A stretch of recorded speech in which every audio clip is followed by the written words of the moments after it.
one of the phrases I use is that context creates value. Meaning the fact is like in certain contexts, this product might add a lot of value, and in another context, this product might not add much value. So context can add value. And so part of this is to realize what is the context your customer needs to be wrapped in order to value your product. And so that's really kind of the first part of it. The second part is it gets to what are the outcomes that they want. So it's not just what's the problem they have, but ultimately what's the progress that they're seeking. And so it's the combination of those two things that cause people to say, today's the day I need something new. And when we can frame it that way, it actually enables us to think about multiple solutions as opposed to just one solution.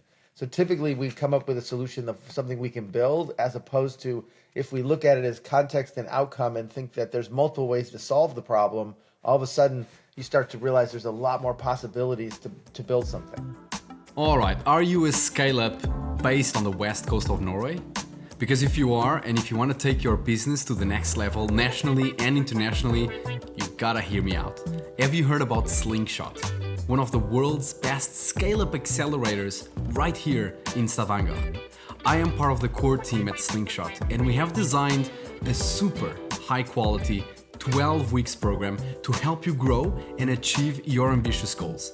And during these 12 weeks, you'll be guided by a super talented team helping you with leadership, organizational design, mental health in business, strategy, value proposition, business modeling, experimentation, growth, marketing and sales, funding, and so much more. Look, it's basically training, coaching, and consulting on steroids, and it will be tailor-made for your growth blockers. So if you want to learn more, please reach out and I'll send you more information. I would love to hear from you and I would love to work with you. The next cohort starts already in August, so chop chop. Hey there, welcome back to the show. My name is Afonso. I'm your host, and today I have a very, very special guest, the one and only Bob Moesta. Have you heard about jobs to be done theory?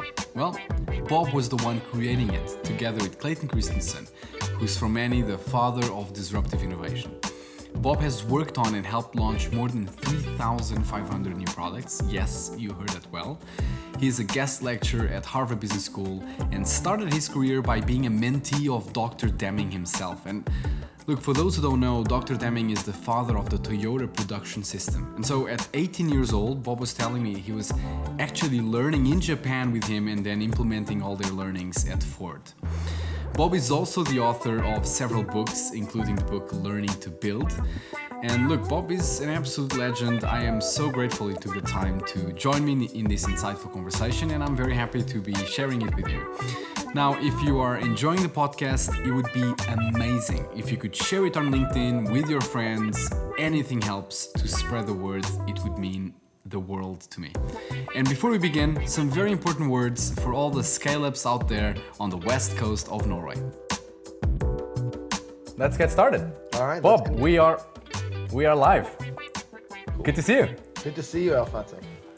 How are you today?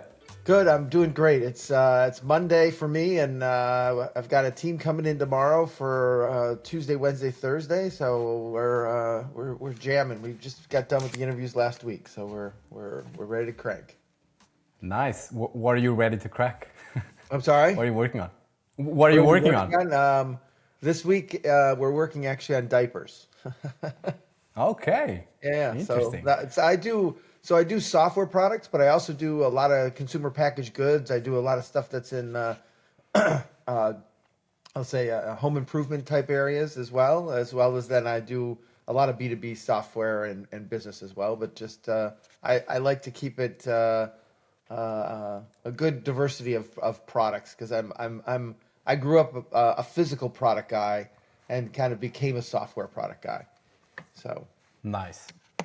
All right, and this is one of your 3,500 products that you're helping build and launch. That's insane. So just Bob, you are one of the architects of Jobs to be Done theory, and you're the founder of the Rewired Group. And as I said, just a fun fact that I love, you helped build and launch more than 3,500 products.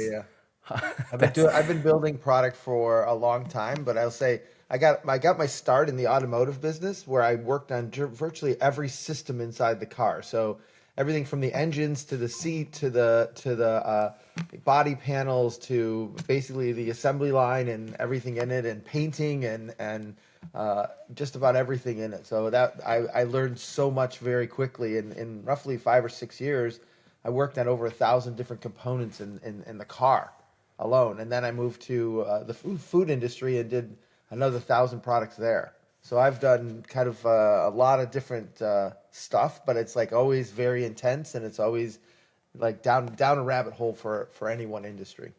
So now I cut across many industries.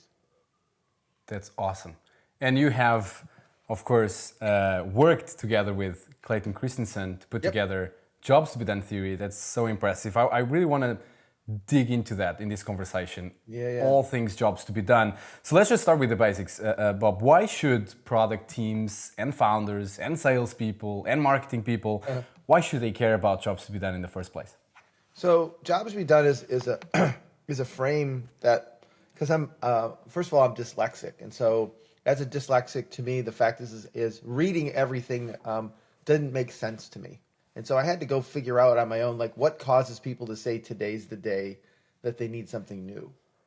And the first thing I realized, sorry about that, is that it's not random, right? People don't randomly buy anything. And so part of this is to realize is like, you have to understand why. It's not just about what people want, but where do they want it, when do they want it, and why do they want it? And so Jobs to be Done is about understanding why and getting a common language that everybody can actually agree with. And so part of this is getting sales and marketing and product and strategy, if you will, all aligned around kind of what are we building, why are we building it, and who are we building it for? And again, why are we building it? And so this aspect of knowing Jobs to be Done has been central for me. And to be honest, it's allowed me to actually work way faster than most people, because I by understanding why, it's kind of like a problem, half defined or a problem very well defined is half solved. And so part of this is Jobs to be Done is about understanding the problem that you're trying to help somebody solve in their life. Nice. So when you think about jobs, the name Jobs to be Done, can you elaborate a little bit on what does a job actually is? So the thing is that it's not a job, it's a job to be done. So it's this aspect of what is the thing that's void in your life where you need to do something new. And so it's about studying why people change and what are the conditions that actually enable people to change. So one of the phrases I use is that context creates value. Meaning the fact is like, in certain contexts, this product might add a lot of value, and in another context, this product might not add much value. So context can add value. And so part of this is to realize what is the context your customer needs to be wrapped in order to value your product. And so that's really kind of the first part of it. The second part is it gets to what are the outcomes that they want. So it's not just what's the problem they have, but ultimately what's the progress that they're seeking. And so it's the combination of those two things that cause people to say, today's the day I need something new. And when we can frame it that way, it actually enables us to think about multiple solutions as opposed to just one solution. So typically we come up with a solution of something we can build, as opposed to if we look at it as context and outcome and think that there's multiple ways to solve the problem, all of a sudden you start to realize there's a lot more possibilities to build something. Exactly. And so that's really what the foundation of Jobs to be Done is about. And I guess when you think about context, you immediately change the whole competitive landscape of your product, or the product, the competitors you think you have. All of a sudden, you're competing with so much more solutions that, can you? So part of this is to realize that the way I look at it is there's a supply side of the world, which is like what we build, and there's a demand side of the world, which is where people pull things into their lives to basically make progress. And so part of this is to realize that the way I was taught to build was actually the foundations were around this whole premise of build it and they will come. And I call that the greatest lie I was ever told. because at some point in time, I've tried to build many things and many people never came. And so part of it was having to switch from being in love with the solution to being in love with the problem. And so for the last 40 years, all I've been doing is studying people. Where do they struggle? Where do they look for new things in their lives? And then how do I go build those new things to fit into their lives? And so jobs to be done are not about the jobs they're getting done today, but about what's the next job, the thing that they want to get done that they can't get done today. And so innovation has to fit into basically people's lives. I see. So how do you go about exploring that context, getting to know that context? Where do you start if you want to see the world through a jobs to be done lenses? Yeah. So the first thing is that I got to look backwards, and I got to look back to people who've already bought something, right? And that they've actually tried to do it, because what I'm trying to do is figure out the variables, the causes that happen to be in their lives that say today's the day I need basically a new CRM. Right, and there's certain conditions that make it right for people to say, yeah, I'm growing. Basically, my customer base is getting out of hand. I'm running it in Excel. It's not really working really well. All of a sudden, you start to realize there's certain variables that play out to basically say, you know what, it's time for us to get a new CRM. And again, they're not random. And so the first part is about understanding what causes the people to switch from one thing to another. And then what we do is we use that knowledge and those insights to then look forward to say, how do we actually market to people to help them buy? How do we actually figure out how to get salespeople to help people buy? And so instead of trying to sell, what we're trying to do is help people make progress or help people buy our product. And so ultimately, we start by doing a set of interviews, usually 10, 12 interviews, to understand the variables. And then from there, we then look forward to basically then figure out the causation, and then what's the solution we're going to bring to the table. Nice. Why 10 and 12? Why not less and why not more? So this is not a statistical exercise. So this is not about statistically proving something. And what you start to realize is that if you're just looking for patterns start to repeat themselves pretty quickly after about 8 or 9 interviews. So 10 to 12 is typically what we do. I've done as many as 50 at one point. I'll say long time ago, but now I'd rather do 3 rounds of 10 than do 30 interviews on the same topic. Because I think there's multiple, so for example, when you're talking to B2B situation, I have to actually talk about the job the buyer has, and I also have to talk about the jobs the users have, and then figure out how to intersect those two, because ultimately if I get people to buy it but they can't use it, it doesn't work. And if I can get people to use it but they don't know how to buy it, it doesn't work either. So I got to understand both sets of jobs to actually make a good product. I see. So when you go and explore with these 10 to 12 people, do you go with an interview guide of the hypothesis do you want to have? Because this is a big debate. Like interview guide, yes or no? Is it helpful? So I don't have an interview guide, because so again, I go back to this notion of I don't think I was smart enough to be able to form hypotheses. And typically when I pre-form them before I do these kind of interviews, I'm usually always wrong. And so to me, I call jobs to be done hypothesis building research, which is I don't actually have hypotheses going in. I just know that they switched from, not using a CRM to using a CRM, or not using this product to using that product. And ultimately trying to figure out what caused them to basically say today's the day they needed to stop doing something and start doing something new. And from that, and to be honest, all I do is I start with the notion of that they've switched, and ultimately I have no idea why, and that's where I start the interview.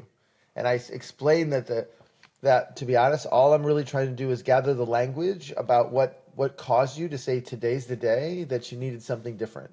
There's no right or wrong answer. I don't have a long list of questions. The questions are actually created by the answers that they come up with. Because again, if I sat beforehand and tried to actually think of all the questions I wanted to ask, typically I'm not going to come up with them, because it's the questions in context that are most valuable. And so in hypothesis building research, you want it to be as broad as possible. In hypothesis proving research, you want to actually walk in with very specific questions and again, prove that hypothesis. Okay, so then you go in, you don't have an interview guide, you're trying to prove these hypotheses or testing these hypotheses. You're trying to uncover them. So this is the thing. Uncover them, right. Is the way I advise people is to almost think of like you're an empty vessel, and all you're trying to do is get their story and make sense of their story of how they came to buying or changing or doing something, now. So like I'm doing a book right now that comes out in November around careers and what causes somebody to say, today's the day I'm going to leave this company and go to that company. And what you start to realize is it's not random stuff. There's very specific things that have to happen to you to basically even get you to think about leaving, let alone being able to find something on the other side and have it be attractive to you. And so again, we could think it's all random, but the fact is it's not. And the other thing, what you start to realize is when you ask why, money is not the issue. I have actually more, so for example, everybody will say they want more money, but there's actually 5 or 6 different reasons for money.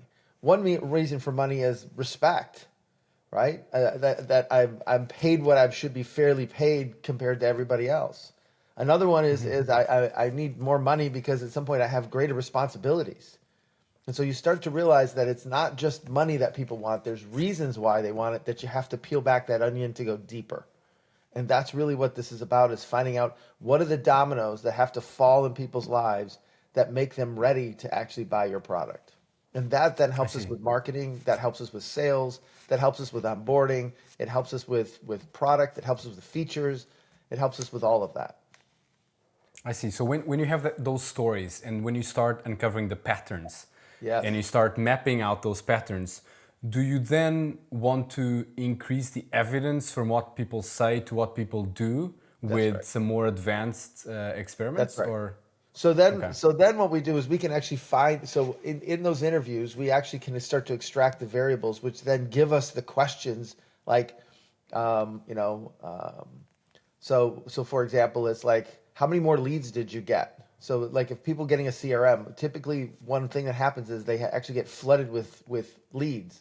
And it could be that they set up a system. It could be that they went to a trade show. But ultimately, there's something going on where they don't know what to do, and their current system isn't going to work. And so it's understanding those kind of variables that are at play to say, all right, like, what are they going to do next? And so it's all about understanding what are they going to do next. I see. All right. So for most people, yes, jobs to be done is a little bit confusing, Bob, because they get familiar with Clayton Christensen and your theory, but then they read stuff that is activity-based, such as the work of Tony Ulwick. And if you may, I'm just going to read a passage from Clayton and then another passage from Tony that shows that debate. So just bear with me here. So Clayton Christensen wrote, "We define a job as the progress that a person is trying to make in a particular circumstance. This definition of a job is not simply a new way of categorizing customers or their problems. The choice of the word progress is deliberate. It represents movement toward the goal or aspiration." And then Tony Ulwick, a few years later, he said, "A job to be done is not the progress people are trying to make. It never was. A job to be done is what a group of people are trying to accomplish in a given situation. Defining job to be done as the progress isn't progress, it's nonsense." So that's Tony's take. What's your take on this debate? What are people missing? So in my world, the fact is most, again, it gets back to this notion that people don't randomly change, and that ultimately progress is defined by kind of, if you will, the horizon at how people see the change. So a lot of times we think we're the sandwich, but the reason why somebody's buying us is we might actually just be the mustard for the sandwich. And so we actually don't see the right space in which to look at it. So we're overemphasizing our product when it really is just a component to a bigger change they're trying to make. And so part of this is to realize that the word progress is about kind of how does the customer see this and what do they want? And where do they want to go? And most of the time, what you're going to realize is most people can't articulate what they want. They can only articulate what they don't want, right? So it's like if I ask people what easy is, they'll talk around it. But if I ask them what hard is, they can be very specific on what hard is, right? And so all of a sudden, you start to realize like part of this is the language problem of being able to get to what people mean by progress. In Tony's world, Tony actually comes from the supply side, and it's very, very functional in nature. And so what it means is that at some point, people are buying things like Tony would basically say something like, people buy a car to get you from point A to point B, right? But the reality is, some people are willing to pay more to get to point A to point B because they want to be seen in a car versus they just want to get from point A to point B. And so you start to realize there's emotional and social aspects of what continue or constitute value besides just getting you from point A to point B. And so Tony's is very, very functional, and it's very useful in hard goods and in places where you need to actually define outcomes. But to me, value is actually a function of where I'm starting from and where I want to get to. And so progress is about the increment of where I'm going. And so Deming would always talk about this notion of like, it's not just about the outcomes, but if I start here and go here, it's like, this is how much I value it. But if I start down here, I value it more. And so part of this is to realize like outcome and context are related through value. And so that's really kind of the difference to me, as opposed to, but Tony's is really about kind of what are the mechanical steps you have to do to create the value. And mine is more about being able to understand the problem and understand kind of the trade-offs that people are willing to make in order to make that progress. Exactly. Super well said. Outcome plus context. Yep. It's outcome plus context. Value. Where Tony is really focused on outcomes. He calls it outcome-driven innovation, which is part of it. But that's just in my experience, it's more than that. So, and again, Tony has his view and I have my view. I think both work, but I think in some cases mine tends to work more in consumer packaged goods and software, B2B, in that kind of space, where Tony's tends to work better in very complicated hard goods. Think of like, weapons and cars and mechanical things. Okay, interesting. So I liked your example that you just gave a few minutes ago. I also really like an example I read about mowing the lawn. Yeah. So you have, if your activity is mowing the lawn, in Tony's world, you would assume that the customer or the user wants to mow the lawn, and that's an activity, that's a job to be done, to mow the lawn, and therefore the innovation will be to find solutions to mow the lawn either more efficiently or in a cheaper way, and so on and so forth. Whereas, and correct me if I'm wrong, Bob, whereas in your world, in jobs to be done theory, seen as progress, you don't assume that people want to mow the lawn. You assume that people want a clean garden, want the garden to look nice, want to perhaps impress the neighbor, and then you're going to try to innovate on ways that maybe people don't even need to mow the lawn. That's right. We can hire service for it, right? Or to be honest, we could change the way the whole garden looks, so we don't have to mow anything, and it's just a natural garden that looks great, right? So part of it is taking a step back from the solution and being literal about what customers say they want to like what causes people to say today's the day. They're going to switch from basically cutting the grass themselves to having somebody else do it, or somebody cutting your grass to you deciding today's the day you're going to cut it. Very, very different discussion, but ultimately what are the elements that are causing you to want to make the change, both from a context perspective and from an outcome perspective. And so I would go interview people who switched to let's say a service, switched away from a service, bought a new lawnmower, like basically looking as wide and as broad as possible about what causes people to change their approach to managing their yard, and then ultimately determining those variables of context and outcome that then allow me to go iterate on different solutions. So again, I try to fall in love with the problem and then go find many solutions to that problem, as opposed to trying to find one solution and then find many places for it to be applied. I love that. How is this relevant for marketing, for example, when it comes to segmentation? Yep. So segmentation. Because it's a big. Yeah. Go ahead. Go ahead. No, go finish. No, just finish, because it's a big mess when you think about context. As you said, like there are so many solutions to solve a certain problem, and sometimes we get stuck into the direct competitors, right? So, for example, if I'm using a CRM, then I'm gonna go for HubSpot. Then I'm gonna go for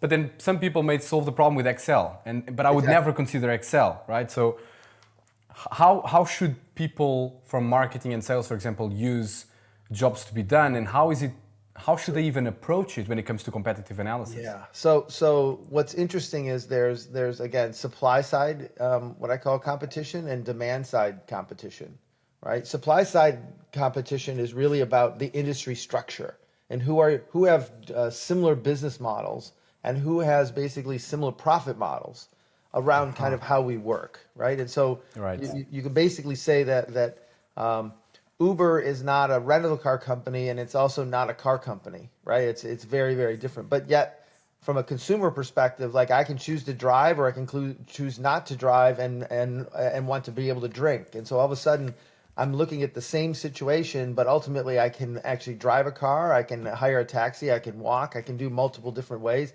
And you start to realize the competitive set turns out to be not going at all. Right? And so you start to realize that the competitive set is very different on the demand side of the world. So for example, one of the things we found, the greatest competitor to a new mattress is something called ZzzQuil, which is a sleep aid. And we basically said, how many bottles of ZzzQuil do you need before you realize you need a new mattress? And it increased sales almost 20%. And so part of this is most people think of the competitor to a mattress as other mattresses, but not the workarounds or the other products that actually might help you sleep. Mm-hmm. Oh, I love that. So supply side competition versus demand side competition. Now we got so much clearer in my. So I think about it as there's two types of value. There's consumer value, which is the progress the amount of money they're willing to pay for you to help them make progress, right? That to me is demand side value, and then supply side value is what's the profit that I can actually generate from actually helping them make progress and my costs of actually delivering on that progress. And so ultimately, I need to find value in the consumer's eyes first, and then I have to figure out how to make it profitable. Most people are trying to make it profitable first before they actually understand the true value they're doing, and they end up pricing the product way cheaper because they get more volume than actually understanding how to segment it in a way to say, this group of people, because they're in this context, are going to value it this way, and these other people who are in a different context are going to value it that way. We actually need two different products or two different positioning, right? And part of marketing's role is to actually think about it. So the way I think about it is nobody changes without a struggling moment. And so ultimately, marketing's job is to actually help people identify those struggling moments they want to actually solve. And most of the time, marketing starts when people are problem aware and solution aware. But my belief is that marketing should actually be working on this problem aware, solution unaware space, because most people don't know even, like, they might know they have a problem, but they don't even know what the solution space even looks like. And so 9 times out of 10, we need to get to them earlier and get in their way and educate them about the problem as well as potential solutions, as opposed to just talk about our features and benefits. Because at some point we're talking features and benefits and they don't even know the problem that we're trying to solve. It's so interesting that one lenses or one theory can be so powerful for so many areas of the business, because sometimes, you know, in some businesses are more siloed than others. But for example, when it comes to talking to customers, it's usually in a lot of software companies, you would basically see design doing that and product and so on. Product teams basically, you know, continuous discovery from 3 tutorials and so on. But then, you know, marketing, not always, unfortunately. But what you're saying is that with applying jobs within theory, there's so many insights that can be used for both pricing, product development, segmentation, communication. This is one of those things where I feel like it's like people will ask where to start, and I say, well, we start sometimes in product, sometimes we start in marketing, sometimes we start in sales, sometimes we start in strategy, and ultimately that information that we're building will actually be useful to all those other areas. But usually most people don't have what I call the fundamental research to know how to frame this stuff up. They have a lot, they almost have a haystack full of stuff, and they're trying to find the one insight that's the needle in the haystack. And ultimately, they're trying to find themes that cut across all the interviews. And what we're trying to do is say, no. Like, all I'm trying to do is understand, like, when they're in this context and they want this outcome, here's what they value. And so it's ultimately seeing these patterns of change that we're looking for and ultimately understanding the causation behind it that then enables us to figure out the solution set. So, what are the constraints with this? Because you just mentioned, I want to try to understand the stories, the context, what they value in certain contexts. But then there's constraints like budgets and stuff like that. Do you also take into consideration all of those? Yep. When you do So ultimately, the consumer or customer has to make a decision, and that decision requires trade-offs. It's not a question of yes or no. It's a question of what am I going to give up and what am I going to get? And so ultimately being able to help them frame the trade-offs that they want, where again, what we try to do is we try to make the ideal solution for them. And ultimately it never works because there is no such thing as ideal, right? Because everybody actually has their own definition of what it is. And so part of this is actually understanding what's causing them to do that, and what are the trade-offs they're willing to make in order to actually decide to do something. So this is where, another lie they told me is not only build it and they'll come, but if you just make it better, more people will buy it, which is just false, right? And so there's all these little rules they taught us when we were engineers about how to build stuff, and ultimately it turns out that they're just not true. And so ultimately I have to understand, and so what happened is that when I started this, I would overbuild the product and then have to cost reduce the product. And Dr. Taguchi taught me how to actually start with the lowest cost product and only add things that add value.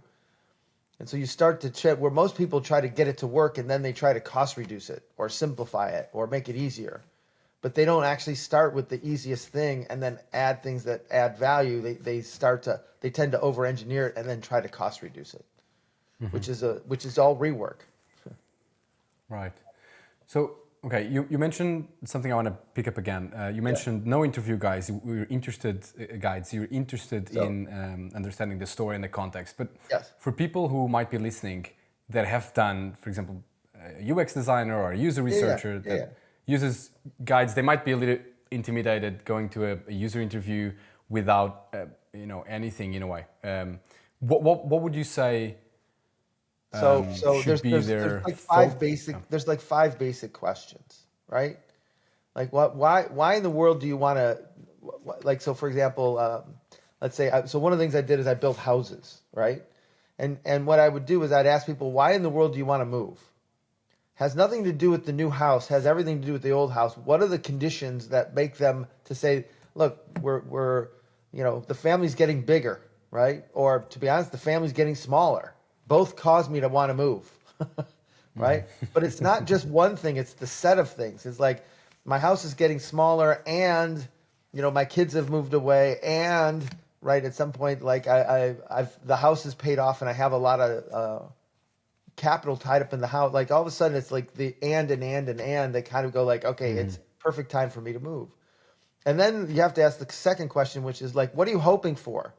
When you move into your new house, what are the things what can't you do today that you were hoping you could do tomorrow? Which is, we can walk to school, or I can leave the house for a long time without being worried that it's going to be broken into or whatever, right? And then you ask the anxiety question, which is like, what are you worried about? As you move to this new place, what are the big questions you need to have answered before you actually will move? And then the last question is something along the lines of what's the thing that you're going to miss the most when you move to this new house from your old house? And so part of this is actually helping people understand those basic questions of why do they want to move? What are they hoping for? What are they worried about? And what are they going to miss? And if we can get those basic questions done, we're going to get the story that we need. But the other part is to realize that most people try to do a lot of the job stuff in the conference room. They're like, sales has interaction with customers. Marketing has done all their segmentation. We're just going to sit in the conference room and guess at what the jobs are. And what I'll tell you is that there is always an element of irrationality, meaning people will say one thing but do another. Or at some point, like they'll say that it's cheaper, but actually they paid more for it, right? There's just some element in every discussion. I mean, you can't figure those out in a conference room, because in the conference room, all you do is try to make sense of it all. And so there's never an irrational piece. And what I'll say is the irrational becomes rational with context. So when you hear a story and it doesn't make any sense, typically what that's saying is you don't actually understand their context well enough, because most people do not work in an irrational way. They have some notion of how they made sense to make those decisions.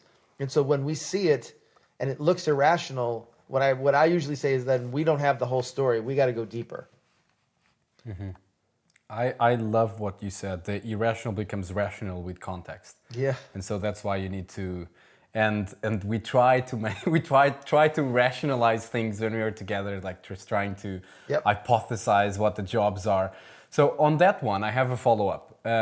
There's some companies who hire domain experts precisely to help with this, hypothesizing of jobs because they're supposed to be the domain experts that they know.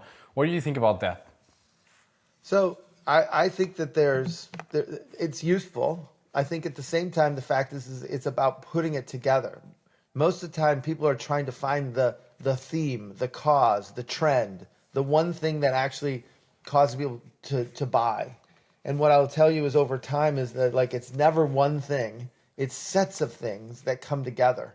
And so to me, I think of the experts as basically helping me understand those variables that actually were at play, but ultimately I have to see them play out in real behavior of how people behave as opposed to what experts say, right? So I'll take it in as input, but I won't necessarily use it all. It needs to actually be manifested through the customer stories that we hear.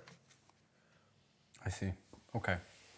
So moving to something kind of the next step in a way. So imagine a scenario where you've understood a lot of different stories, you've started to see patterns, you've started to really understand people's lives and jobs to be done, what they're trying to achieve and so on and so forth, and the solutions they hire to solve those problems today. How do you then prioritize what you should be building based on that? Do you have any tips of how you should go about prioritization in a way? So what's interesting is there's a couple of ways to prioritize, but the one that I found to be most useful is this whole notion of what I call an interrelationship diagram, which is what you do is you can think about all the components of what you have to actually do to build the solution, but ultimately what you have to be able to do is understand the interdependence or the how these things work together. And so an interrelationship diagram takes each scope, each set of work, each feature, and say, if I work on this feature, will it help me build that other feature? If it does, I draw an arrow from A to B. But if that B feature helps me with A, I draw an arrow to it. And as I look at the set of things, it starts to actually then give me a priority of the things that have the most outs are the things I should be working on first.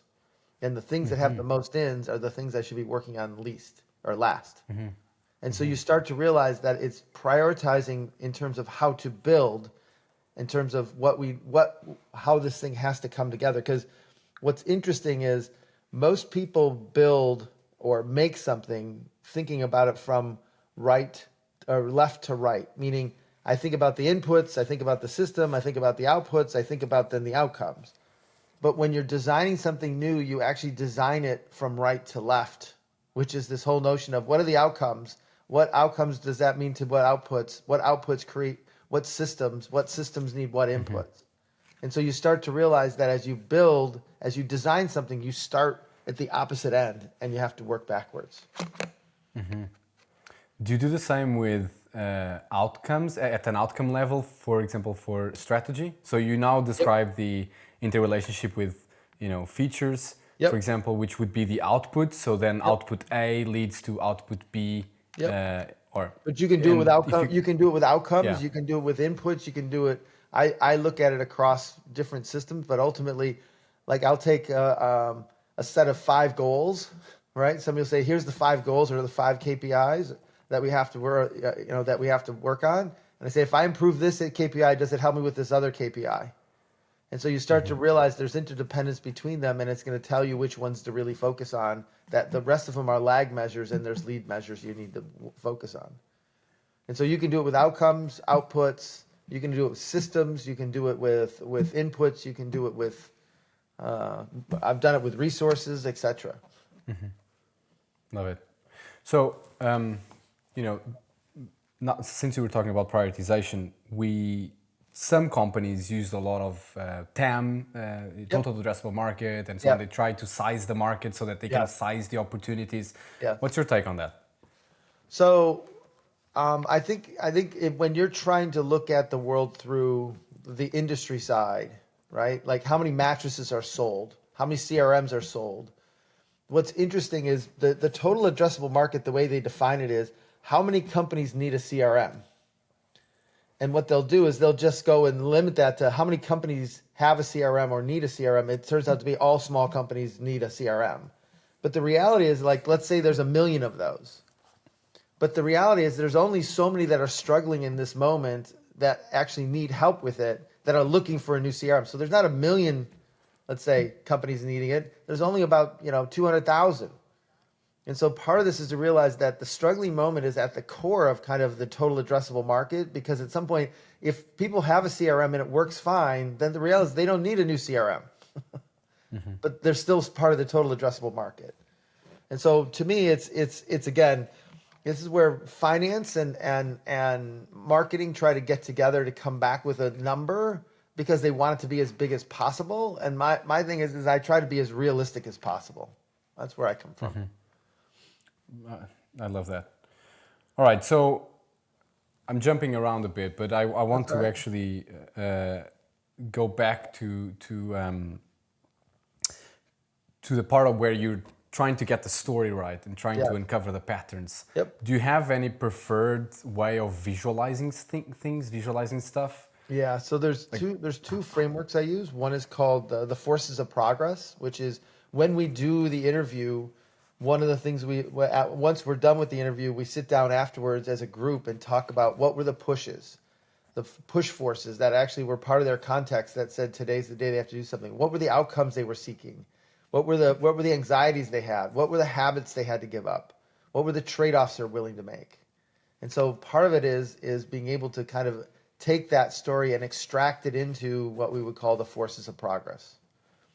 The second thing is then to actually see the timeline or the sequence of things and what were they doing when they were having first thought or when they were passively looking or problem aware and solution unaware. And then as they became solution aware, how did they shop and how did they actually find like this, the different kinds of solutions? And then in deciding is what were the trade-offs they were willing to make in order to buy this one over that one? Did they pay more for something or did they not buy the most expensive? And what were the trade-offs that they were willing to frame around it? And so the first one is to understand the forces. The second one is then to understand the timeline of where did they become problem aware? Where did they become solution aware? What are the trade-offs they make? And then how did they sense progress in terms of as they started to implement this, what were the early signs that they knew this was working? So that's typically how we're debriefing each one of those interviews. Amazing. Bob, just out of curiosity, did all of these frameworks you're mentioning, did they all come from Jobs to Then theory or things you've developed over time? I would say that I started working on this back in the late 80s, early 90s, and so these are different tools that I've kind of bolted onto it to help me kind of develop product. And so there are different things that came along, but Clay was what I would say is Jobs to Be Done was more of a method for finding demand. And then Clay turned it into a theory basically in 2010, where he started to say, how do we generalize this into more of a generalized theory and ultimately being able to apply it now to all these different spaces like not-for-profits and careers and product and marketing and sales, etc. So to me, it's been an evolution of different things, but most of the part, it's always been because of something that either didn't work or something that we wanted to improve along the way. Nice. How was it for you? I mean, so you've worked with creating a theory that is wildly adopted. I mean, it's crazy. So many people know about Jobs to Be Done. So many people use it. So many people innovate through the lenses of Jobs to Be Done. And how was it for you to work with Clayton Christensen and so I was very, very lucky. What I would tell you is I got so I've had 5 or 4 amazing mentors throughout my career, and it started with Dr. Deming. Dr. Deming was the father of the Toyota production system, and I actually learned from him when I was 18, 19 years old, and he was 85. And he basically took me to Japan to teach me how to apply the Toyota production system or Lean or Six Sigma to product development for Ford. So I was a part of the team that basically helped reduce product development cycle time from 72 months to 36 months. So I was like on the front lines learning all these methods and tools and approaches to helping us develop better and faster products and cheaper products, to be honest. And so that's kind of where my foundation lied. But then over time, I met Dr. Taguchi, and he taught me how to prototype. And then I met Clayton Christensen in '93. And to be honest, what was kind of crazy with Clay is I went in and just asked him how I could help him. And from that spurred a friendship where I got 3 hours a quarter for 27 years with him with no agenda. So we would just sit down and talk. And so I would tell him what I was working on. He would tell me what he was working on. I would go find people who were in the middle of, for example, the innovator's dilemma, and he could talk to them and interview them. But ultimately, I explained to him kind of what I was doing around the notion of jobs to be done, and he basically helped hone and refine it and turn it into a theory. To be honest. Amazing. Is there? There's. I don't know how to. If I can't, I don't think I can switch my cameras. But I have like all my mentors are in front of me over here. They're like, I see them every day. What's interesting is when I did the paintings myself, but every time I see them, I always feel like they're looking down on me. But the reality is like I'm looking up at them, and so it's this aspect of being able to kind of, what would Clay do now? What would Willie say today? What would Dr. Deming say? And so it's always being able to channel their wisdom and be able to kind of channel that into my day-to-day work. That's amazing. What do you think they would say? I'm sorry? What do you think they would say? So I think part of it is all four of them would tell them that I'm a little bit too patient with people. I think they were all very demanding people, and that they pushed me pretty hard, but I don't think I push people as hard as they pushed me. And so I think that's the first thing they would tell me is I need to be more challenging to people than understanding. So that's, I think, the first thing. I think the other part is that I feel like Dr. Taguchi's stuff is fading. Like it needs to be refreshed, and that we need a new version of case studies and stuff around Dr. Taguchi's stuff, because it's very powerful, very, very powerful stuff, and nobody's talking about it. They're like, I was taught at 19 years old that A/B testing is the worst possible testing I could ever do, ever. And yet it's the most popular way in which to do testing today. And it's like, it's still as inefficient and ineffective as it was 40 years ago when I learned it. Nice. So on this path, is there anything that you've changed your mind on recently? Well, I'll say this is I've never been a big proponent of that there is one answer to anything. And that my aspect is that at some point I believe there's always multiple answers to the same question.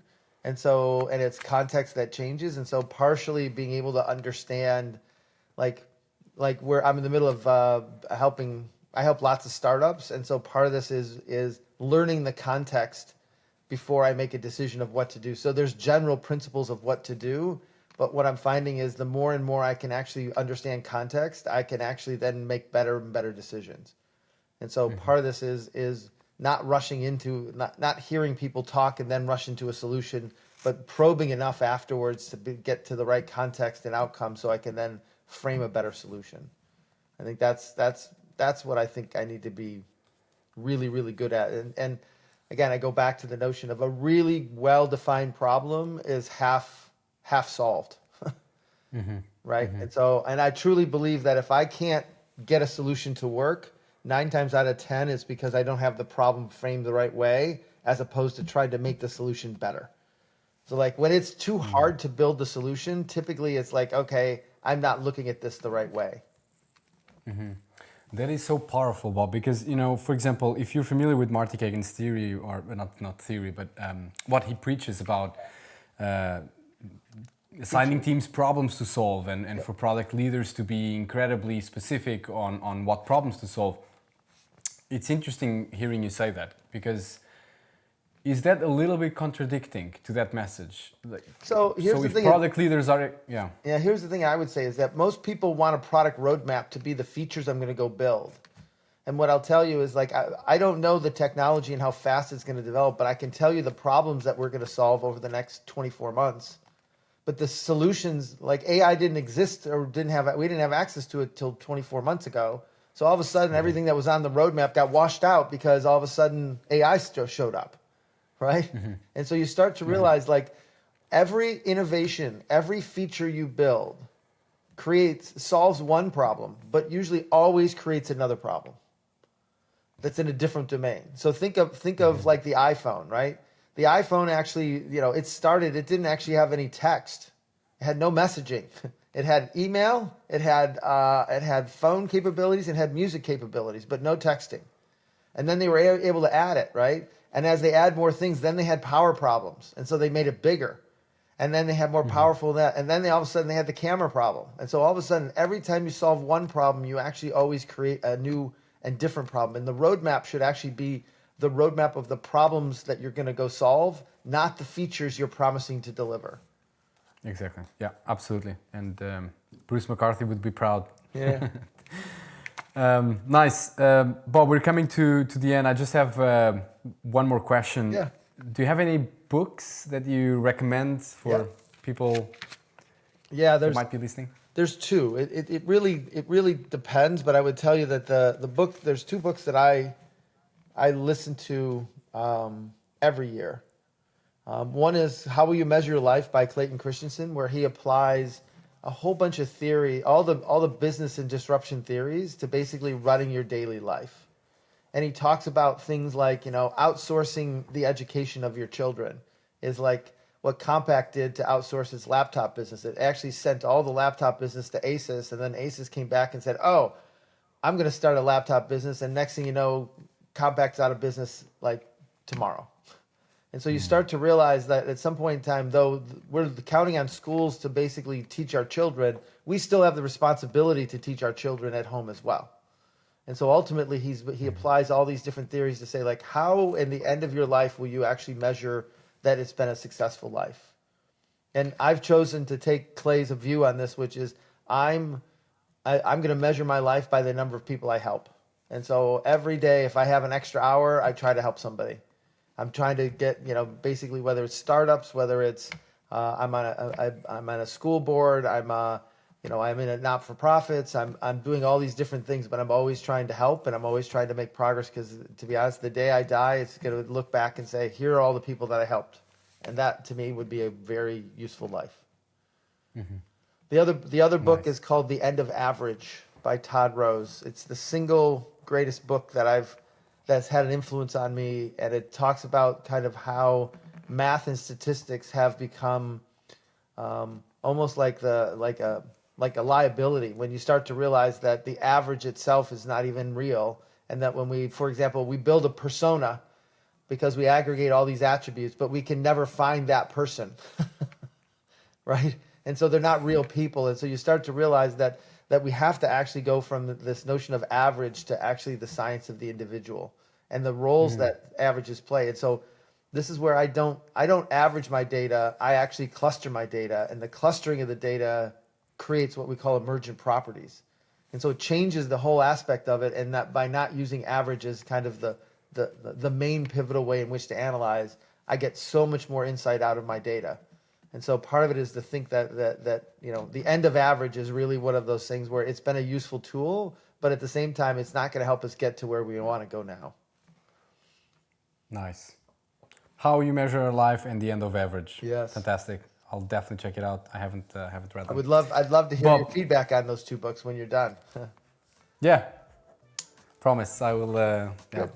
I'll send it to you. Bob, thank you so much for this incredible conversation. I've learned so much, and really appreciate so impressed with what you've done. All right. See ya. Have a good one, Bob. Yep, see ya. Bye-bye.